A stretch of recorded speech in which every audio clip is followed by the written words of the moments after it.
എല്ലാ നിരോധിക്കപ്പെട്ടതും മനുഷ്യന്റെ മനസ്സ് ആഗ്രഹിക്കുന്നു. ആ ആഗ്രഹിക്കുന്നതിനനുസരിച്ച് അവനെ ചെയ്യും, പ്രവർത്തിക്കും.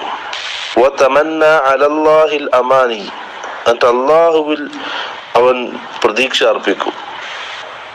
അതിന്റെ രൂപം പണ്ഡിതന്മാർ പറഞ്ഞു, അവനിങ്ങനെ എല്ലാ നിരോധിക്കപ്പെട്ട കാര്യങ്ങളും ചെയ്യും.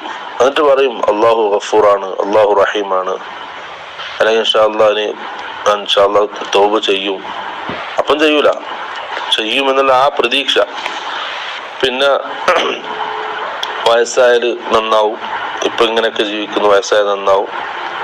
ആ രീതിയിലുള്ള ആഗ്രഹങ്ങൾ, അതിലൂടെ ജീവിക്കുക.